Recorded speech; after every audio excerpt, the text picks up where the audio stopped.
tayo ba ay nagpapasalamat? Salamat Panginoon na ako ay niligtas mo, ginabayan mo ako, tinulungan mo ako sa ganitong sitwasyon ko. Ganun ba tayo? Amen ba? Hindi lang sa mga mabubuting bagay, kundi kahit sa mga hindi magandang mga bagay na nangyayari sa iyong buhay. Magandang umaga po sa ating lahat. Ngayon po ay tayo ay nasa panibagong buwan ng ating taon. Buwan po ngayon ng November. Tayo po ay mayroong bagong team. Ang team po natin ay The Overflowing Heart of Gratitude. Sa Tagalog, ang nag-uumapaw na pusong mayroong pasasalamat. Tama ba? Nag-uumapaw, overflowing, di ba? Nag-uumapaw na ano po ng ano. Ganyan ba tayo magpasalamat sa Panginoon? Nag-uumapaw ba yung ating pasasalamat sa Panginoon? O kasi may ano yan, may mga dahilan ng tao kung bakit siya nagpapasalamat, di ba? May nangyaring maganda, kaya siya nagpapasalamat. Pero kung ang nangyari po ay hindi maganda, nagagawa kaya natin magpasalamat? Ano, mga kapatid? Yan po ang tanong. Nagagawa kaya natin magpasalamat kung ang nangyari sa atin ay hindi maganda na pangyayari? Diba? At sa umagang ito ay ating pong pamagat po ng ating mensahe ay gratitude and thanksgiving is a command from God. Ayan po ay magkaiba po yan, magkaibang kahulugan yan. Gratitude and being thankful. Yan po ay magkaiba. Malalaman mo natin mamaya. Tayo ay sandaling magsiko, tayo po yung manalangin. Dakilang Diyos, salamat po sa pagkakataong ito na kami muli mong ginising sa aming pagkakatulog, na kami muli mong binigyan ng panibagong buhay.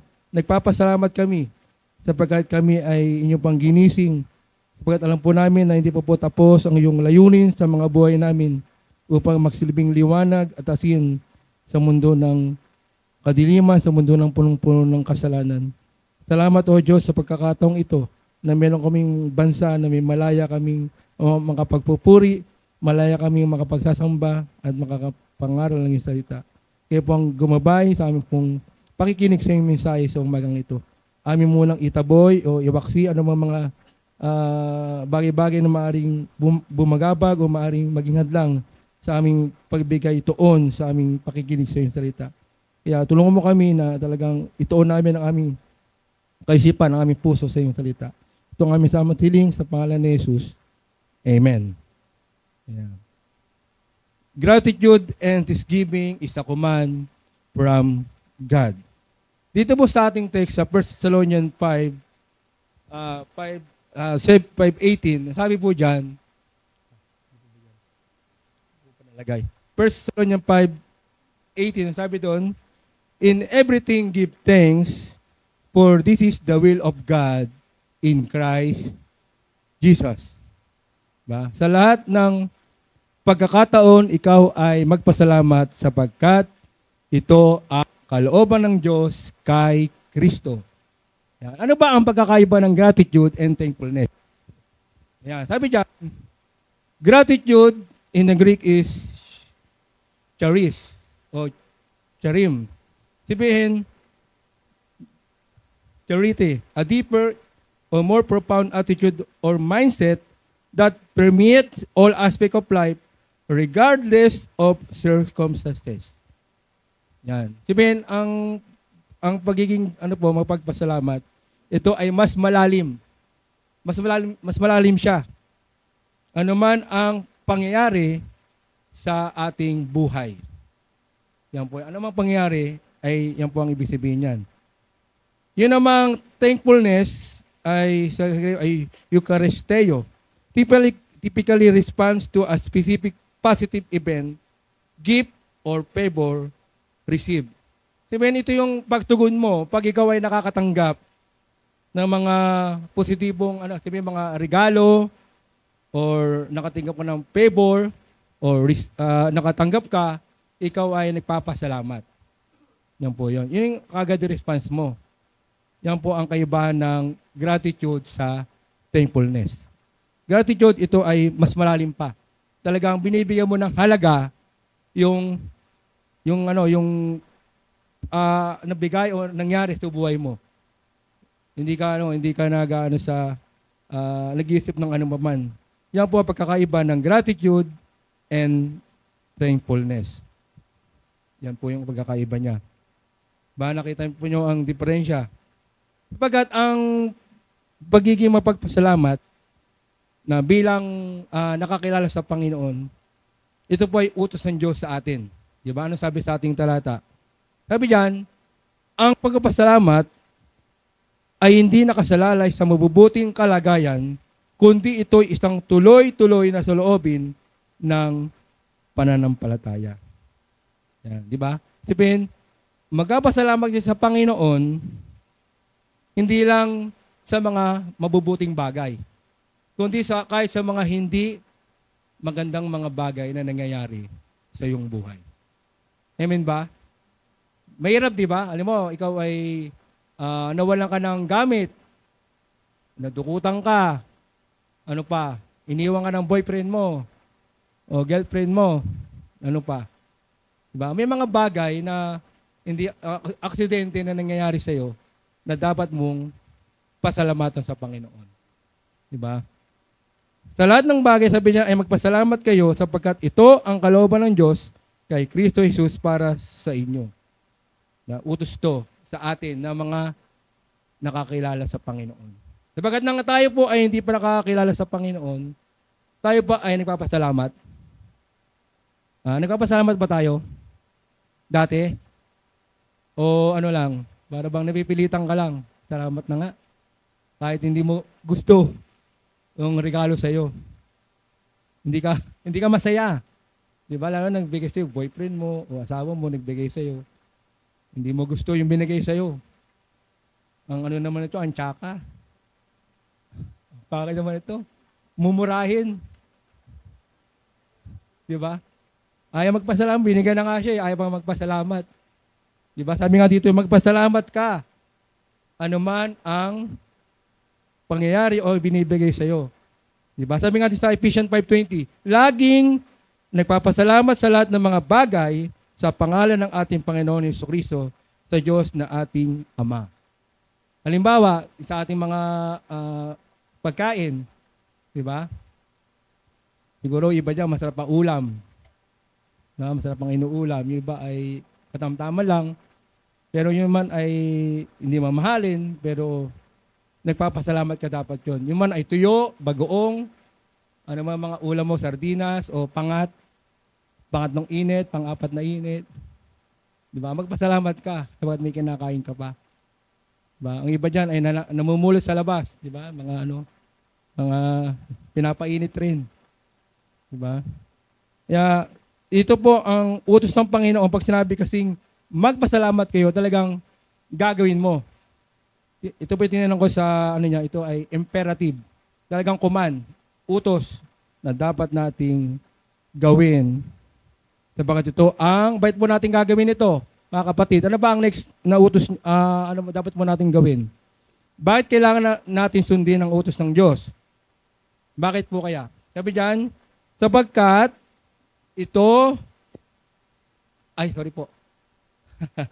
sapagkat ito ang kalooban ng Diyos kay Kristo Jesus para sa inyo. Kalooban ng Diyos na tayo ay magpasalamat dahil tayo ay may relasyon bilang anak ng Diyos. Marapat lang. Di ba? Bilang mga anak, tayo ba ay nagpapasalamat sa nanay natin, tatay natin? Nagpapasalamat ba tayo sa kanila? O hindi tayo nagpapasalamat dahil kulang yung baon? Kulang yung binibigay na pagmamahal. Pero hindi naman. Bilang sabi dito sa Romans chapter 1 verse 21, ang kawalan ng pasasalamat ay katangian ng mga hindi mananampalataya. Bakit po? Ano sabi diyan? Sapagkat kahit kilala nila ang Diyos, siya ay hindi nila niwalhati bilang Diyos, ni pinasalamatan man, kundi naging walang kabuluhan sa kanilang mga pangatwiran at ang mga puso nilang walang katuturan ay nagdilim. Sabihin, ang gawain pong hindi nagpapasalamat ay gawain ng mga hindi mananampalataya. Bakit po? Dahil puro sila, kung isipin ninyo, hindi sila nakokontento kung ano ang meron sila. Di ba? Kasi yung iba, meron na, gusto pa. Di ba? Lalo yung mga mayayaman, yung iba mga tao, na meron silang bagay na ganun, pero hindi sila matuwa sa kung ano ang meron sila. Tama ba? Gusto pa nilang magkaroon ng magkaroon. Ba, sabi nga sa kawikaan, sa Proverbs, ang mata o ang mga mata ay hindi rin nakokontento sa kakatingin. At ang pera ay hindi nakokontento. Walang kukontentuhan ang taong gusto lagi na merong pera. May pera na nga siya, gusto pa niyang magkaroon. Kaya ito po yung babala sa atin mga kapatid, na tayo ay dapat magpasalamat anuman ang natanggap mo o sitwasyon mo o anuman ang kalagayan mo ngayon, matuto tayong magpasalamat. Sapagkat kung hindi tayo magpapasalamat, ang kabaliktaran nun ay sisisihin mo pa ang Diyos. Bakit ito binigay mo? Di ba? Sisisihin mo ang Diyos, bakit ito ang binigay mo? Ayoko nito, gusto ko iPhone. Di ba? Gusto mo may lumalabas na ayaw mo ng mumurahin. Di ba? Kaya sabi ng Panginoon, magpasalamat ka, anuman ang meron na binigay sa iyo ang Panginoon. Sapagkat hindi naman nasusukat ang pasasalamat sa mga bagay. Kundi ito ay, ang iisipin mo, ito ay bigay sa iyo ng Diyos. Yan lang ang binigay sa iyo. Hindi tayo pwedeng bigyan ng Diyos na hindi natin kayang pangalagaan. Hindi natin kayang yung responsibility hindi natin kaya. Kasi kung bibigyan ka na mas malaki at hindi mo naman kayang pangalagaan, masasayang lang. Kaya ibinibigay sa atin ng Diyos kung ano ang kaya nating pangalagaan yung binibigay sa atin ng Panginoon. Kaya makita po natin ang isa sa mga halimbawa nito na talagang lagi nagpapasalamat sa Panginoon ano man ang kanyang sitwasyon ay walang iba kundi si Job. Di ba? Kilala niyo ba si Job? Di ba? Ano po nangyari sa kanya? Habang ang kanyang mga anak ay nagkakasiyahan, nagiinom, naglalasingan, tatawanan, bilang may dumating na dilubyo. May dumating na mga bagyo, at may mga dumating na mga masasamang tao, di ba? Ninakaw yung mga gamit ni Job, mga ari-arian niya, pati ang anak niya namatay, lahat sila ay namatay. Pero ano po ang sabi ni Job? Ang sabi niya sa Job 1:21, kung inyong titingnan natin sa Job 1:21, tinan ko po mga kapatid. Job 1:21. Sabi po dito ni Job, dito po ay bago po mag-Psalms, Book of Psalms. Job 1:21. Hindi po sa inyo kung may mga Bible po kayo dyan. Pero, sabi po sa Job 1:21. Ayan, sabi dito, and said, pero bago yan, sa verse 19 muna. Job 1:19 to 22. And behold, there came a great wind from the wilderness and smote the four corners of the house. And it fell upon the young men, and they are dead, and I only am escaped alone to tell thee. Then Job arose and rent his mantle, and shaved his head, and fell down upon the ground, and worshipped, and said, naked came I out of my mother's womb, and naked shall I return thither the Lord gave. And the Lord hath taken away. Blessed be the name of the Lord. In all this Job sinned not, nor charged God foolishly. Makita natin dito, na siya ay nag-ayuno, kanyang inayit yung kanyang ulo inayit niya ulo niya, ang siya ay nagpatira pa at sumamba sa Panginoon. Sabi niya, hubad akong dumating, natubad rin akong babalik. Kaya yung mga bagay natin dyan, na mga pinahahalagahan, yun lang ay hindi natin madadala pag namatay tayo. Diba? Punta ka sa sementeryo, may nakita ka ba nung may dalang kotse? May dalang mga cellphone, wala naman silang dala. Diba? Wala silang dala. Kaya sabi dito, si Job ay hindi nagkasala at hindi niya sinisi ang Diyos sa nangyari sa kanya. Kumusta po tayo mga kapatid? Kumusta po yung ating pagtugon sa mga problema na ating dinadanas? Diba? Hindi natin kayang pantayan ang nangyari kay Job. Ang masakit doon, yung kanyang asawa dapat maging kakampi niya. Ano nangyari? Sabi ng asawa niya sa kanya, "Ba't hindi na lang mamatay ka? Tapos sumpayin mo yung Diyos." Kung ikaw ganun, may asawa kang ganun, anong gagawin mo? Anong gagawin natin? Pero si Job, hindi siya gumante, hindi niya sinuntok, wala siyang ginawa.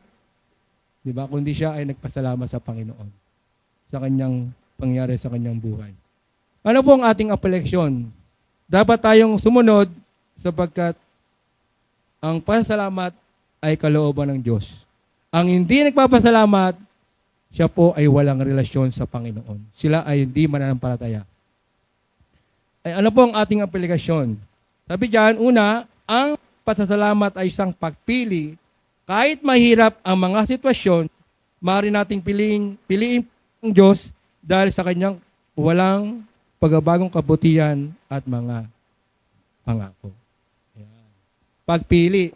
Diba? Sabihin, kahit mahirap yung ating kalagayan ngayon, dapat nagagawa para nating purihin ang Panginoon. Sapagkat buhay ka pa. Diba? Buhay ka pa. Diba? Kung ano man ang sa iyo, ay merong isipin mo na ang Diyos ay mabuti. Di ba yung ating kinanta kanina?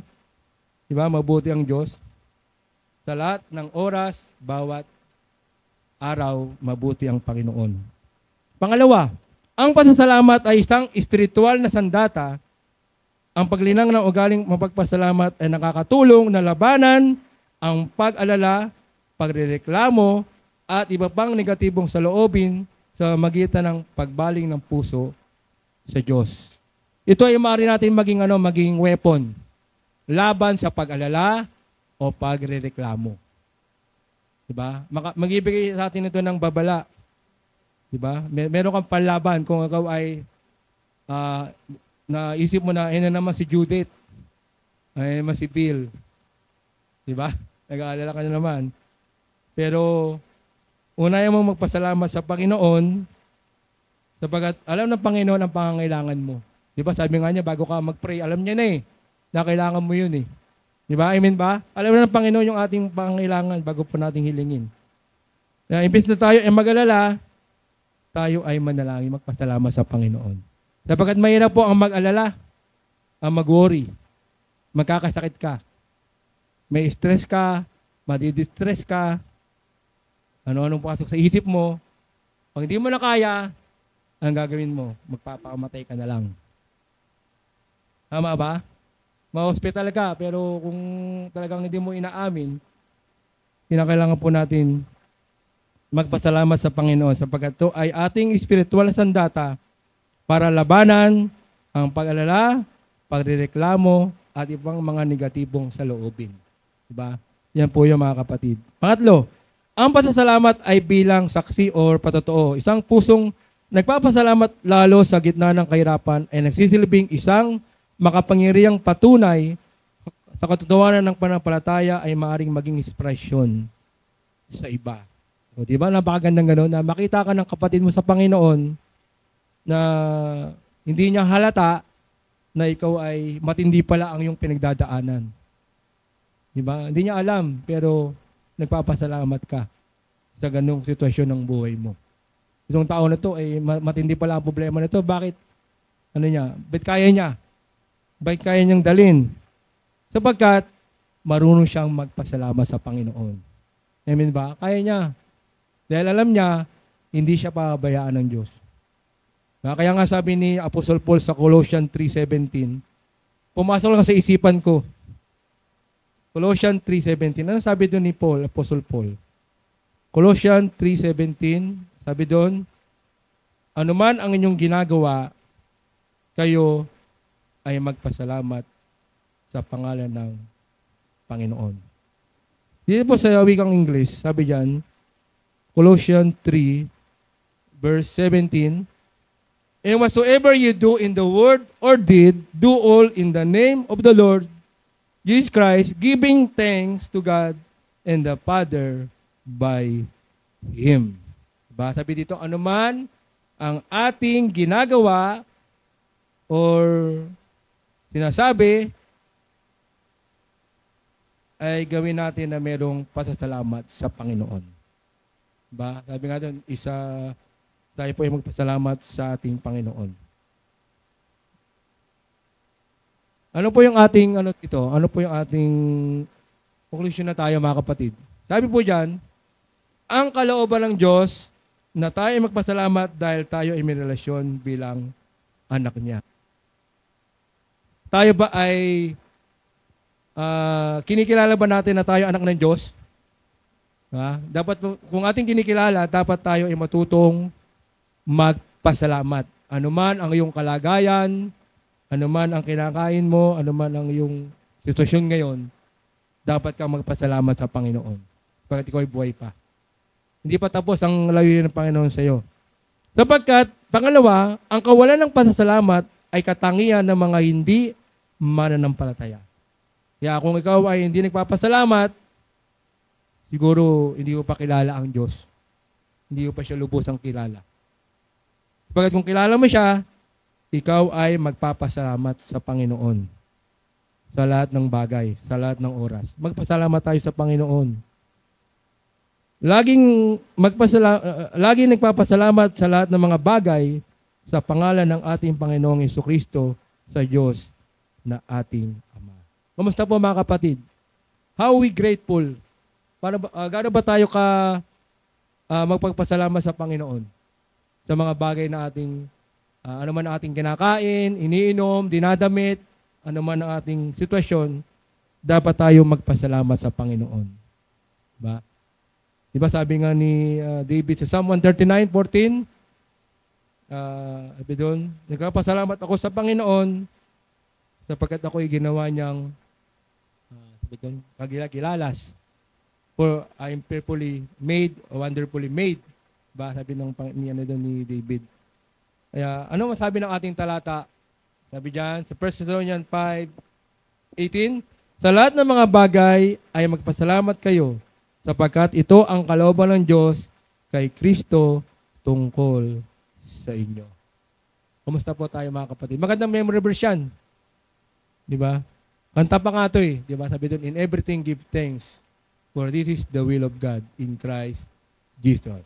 Yan. May kanta pong ano yung choruses. Hindi ko nakakantahin, baka. Sabi po dyan sa ating last slide ko. Thankfulness is measured by the number of words. Gratitude is measured by the nature of our action. Diba? Magkaiba, di ba? Ang pagpapasalamat raw, ito ay nasusukat sa ating mga sinasalita. Sinasabi natin. Yung gratitude, ito ay sinusukat sa magitan ng ating pagkilos o action. Doon sa tao o sa bagay o sa Diyos na nagbigay sa atin. Nagpapasalamat tayo sa Diyos. Salamat Panginoon na ako ay niligtas mo, ginabayan mo ako, tinulungan mo ako sa ganitong sitwasyon ko. Ganun ba tayo? O sinisisi mo ang Diyos kung bakit ka nagkaganito? Ganun ba tayo? Hindi mo matanggap ang itsura mo, hindi mo matanggap kung ano ang itsura mo, iba nagbabago ng ilong, nagbabago ng kulay, gusto mo puti, gusto mo kayo manggi, gusto mo maitim. Di ba? Hindi makontento. Hindi mo magpapasalamat sa Panginoon. Hindi nyo ba alam na yun ay magastos? Magastos na magpaganda. Tama ba? Magastos na magpaganda, di ba? Magastos yun. Kaya makontento ka na lang kung ano ang itsura mo. Di ba? Sapagkat yan ay ganyan ka ginawa ng Panginoon, dapat makontento ka. Di ba? Yan. Kaya anuman ang ating sitwasyon o kalagayan, ay tayo po ay magpasalamat sa Panginoon. Diba? Kaya salamat sa Panginoon na ganito ang itsura ko. Ayan po. Kaya salamat po sa Panginoon. Tayo po yung magpasalamat. Sige po. Tayo po yung manalangin. Let's just pray. Dakilang Ama, maraming salamat po sa iyong paalala sa amin. Nung saan ay nais mo ng aming patotoo o aming pasalamat ay nag-uumapaw. Ano man ang aming kalagayan, ano man ang aming sitwasyon, ano man ang aming pinagdadaanan, ay kami ay marapat magpasalamat sapagkat ito ay yung utos, sapagkat ito ay yung kalooban na kami ay magpasalamat sa anumang pangyayari sa mga buhay namin. Sapagkat alam po namin na meron kang layunin kung bakit po ito nangyari. Kaya salamat o Diyos sa iyong paalala sa amin. Patawarin mo kami, Panginoon, kung may mga bagay na kami ay hindi nagpasalamat sa iyo ng buong puso. Kaya salamat o Diyos sa iyong paalala sa umagang ito. Binabalik po namin ang lahat ng papuri at pagsamba sa tanging pangalan na Jesus na aming Panginoon at sa pandubay ng Banal na Espiritu. Amen.